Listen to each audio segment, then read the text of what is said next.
o lobo solitário. Aparentemente esse caso que aconteceu neste domingo em Orlando foi motivado por alguém que se sentiu aliado do Estado Islâmico ou de algum outro grupo terrorista e agiu por conta própria. Muito difícil qualquer departamento de segurança interna de qualquer país conseguir identificar essas células solitárias, não é, Natália? É realmente muito difícil. Quer dizer, obviamente ele já tinha sido chamado pela FBI, já tinha entrado numa lista de possíveis suspeitos, mas no fim do dia, se você não tiver cometido nenhum crime, é muito difícil você ter noção de todas essas pessoas que estão aí. Quer dizer, nem todo mundo que tem uma ideologia islâmica fundamentalista necessariamente vai fazer um atentado, e nem todo mundo que faz um atentado necessariamente está ligado a uma estrutura. Então fica muito difícil para os serviços de segurança realmente conseguirem saber quem é. O que se pode fazer, obviamente, é manter informações sobre mesquitas ou ambientes em que esteja se fomentando esse tipo de ideologia islâmica, mas realmente é muito difícil de saber. Inclusive porque nesse caso parece que tem alguma... eu não sou psiquiatra, então não poderia dar um diagnóstico, mas parece que o indivíduo é um pouco desequilibrado. Então você tem essa mistura, muitas vezes, com o lobo solitário. Isso aconteceu com o Una Bomber aqui nos Estados Unidos, com Timothy McVeigh também, de outro atentado aqui. São pessoas que podem ter uma ideologia, mas também isso é combinado a um certo desequilíbrio emocional que pode surgir a qualquer momento. E, doutora Natália, além do que você falava agora, do desequilíbrio emocional, um desequilíbrio psíquico, talvez, o envolvimento social também é um fator que desencadeia essas ações violentas? Eu acho que sim. Mas limitado. Aqui na Flórida a gente tem, não é tão grande quanto Nova York, mas tem uma comunidade muçulmana muito grande. É uma comunidade que vive aqui e que a maioria é muito bem incluída na sociedade, apesar de ter um estado de islamofobia aqui. Mas de toda maneira, eu acho que talvez isso tenha uma influência no sentido de que várias pesquisas que trabalham com a psicologia dos terroristas, como funciona a cabeça, como que o indivíduo ele se torna envolvido nesse tipo de célula, tem a ver com um sentido não só de exclusão social, mas um sentido de inclusão quando ele se sente parte daquele grupo. Então, o fato de que ele tenha ligado para o 91 e aí tenha dito que ele era parte do Estado Islâmico, não quer dizer que ele faz parte do Estado Islâmico. Muitas vezes ele simplesmente se identifica com esse grupo. E isso se tem visto em vários casos de recrutamento de americanos que o Estado Islâmico faz aqui. Então, todo o tempo na mídia tem estudantes de escola americanos, segunda geração de pessoas provenientes de países muçulmanos, mas que acabam recrutados pelo Estado Islâmico porque se sentem parte de uma comunidade. De alguma forma, você tem um valor sociológico nisso. E claro, e é curioso justamente essa atitude que o jovem tomou, né? Antes dele executar o crime, ele liga para a polícia dizendo que ele é ligado ao Estado Islâmico de alguma maneira ou se identifica ideologicamente com um grupo terrorista e deixa entender que ele vai cometer um ato, né? Quer dizer, avisa a autoridade para que todo mundo fique em alerta, prestando atenção no massacre que ele estava disposto a fazer.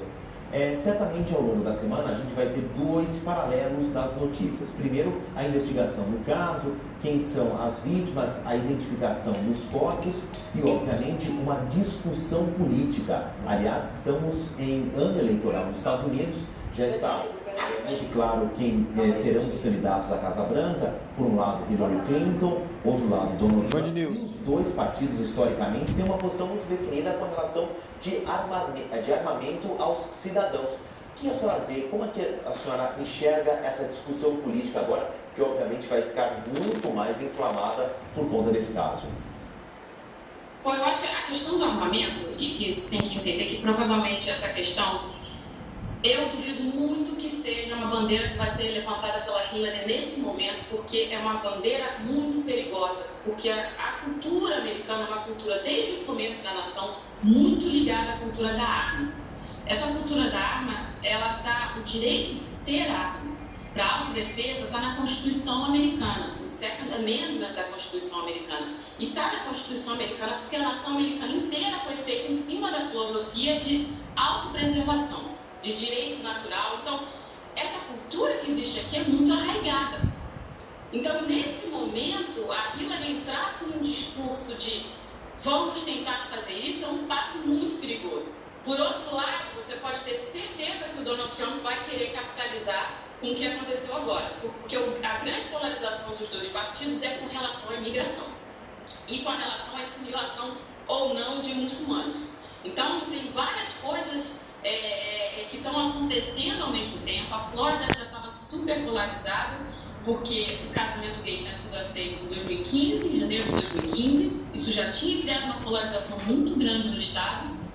O mês em que a gente está não é só o mês LGBT, é o mês do Ramadã, é um mês sagrado para os muçulmanos, é o mês de jejuar, de refletir, etc. Então, isso tudo, e com a eleição, aumenta muito uma certa polarização.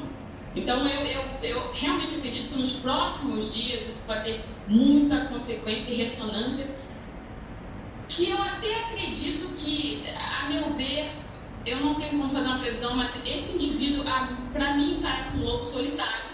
Uma pessoa que sente uma simpatia pelo Estado Islâmico e, por outro lado, o Estado Islâmico está perdendo muito território, está perdendo recursos, os Estados Unidos estão apertando o cerco contra eles. Então, para eles é muito interessante deixar que esse lobo solitário diga que ele fez isso em nome da organização. E falando um pouco na sua área de atuação, de estudo, a segurança pública, a senhora acredita que as liberdades individuais possam ainda sofrer algum tipo de restrição?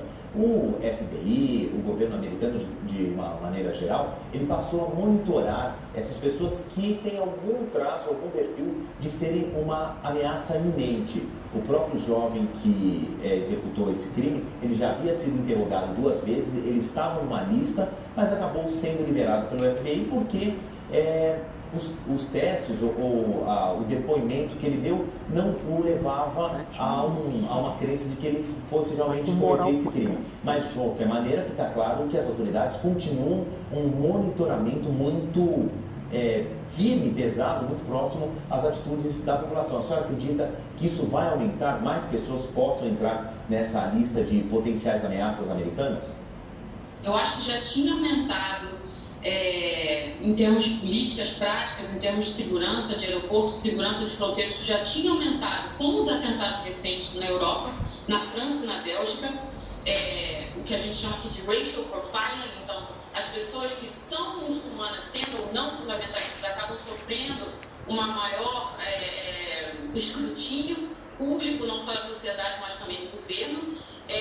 Mas agora, isso com certeza vai explodir com um nível nunca antes visto, mas por outro lado, você tem um limite de recursos, né? Essa pessoa, esse indivíduo provavelmente ele foi liberado pelo FBI porque ele não havia cometido nenhum crime.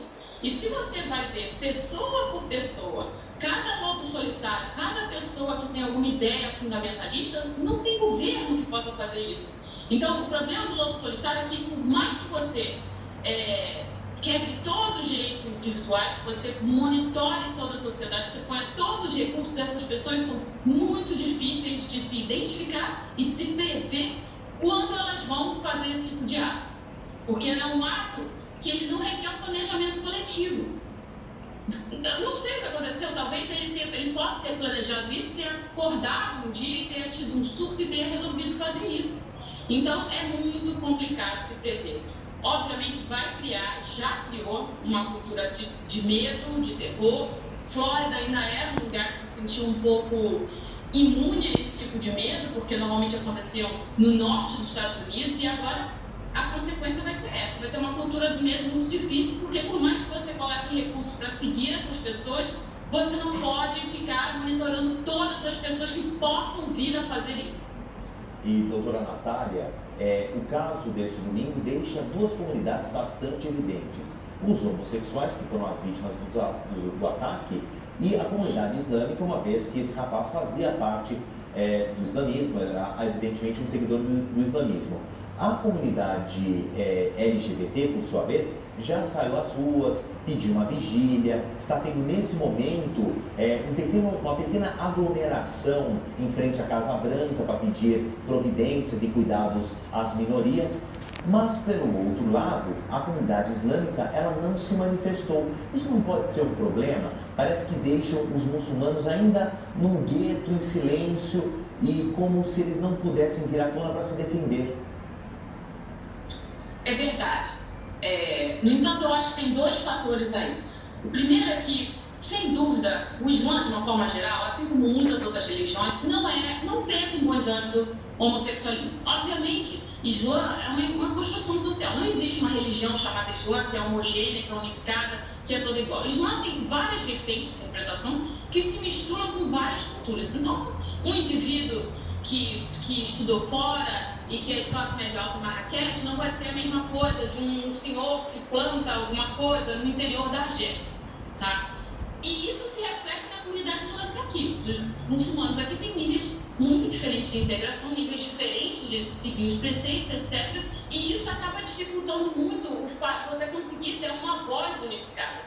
Teve já um representante islâmico que falou com o prefeito de Orlando, mas obviamente a representatividade dele com relação a toda a comunidade islâmica é limitada. E outra questão também é que é Ramadã. Ramadã vai de agora 4 de junho a 5 de julho, é um mês em que eles, durante todo o dia, do pôr do sol, do nascer do sol ao pôr do sol, os muçulmanos têm que rezar, refletir, jejuar, não pode beber água, não pode beber comida. A ideia é você olhar para dentro da religião, não é um momento e isso, inclusive, eu acho que mostra que a motivação desse indivíduo não é tanto religiosa, mas mais homofóbica.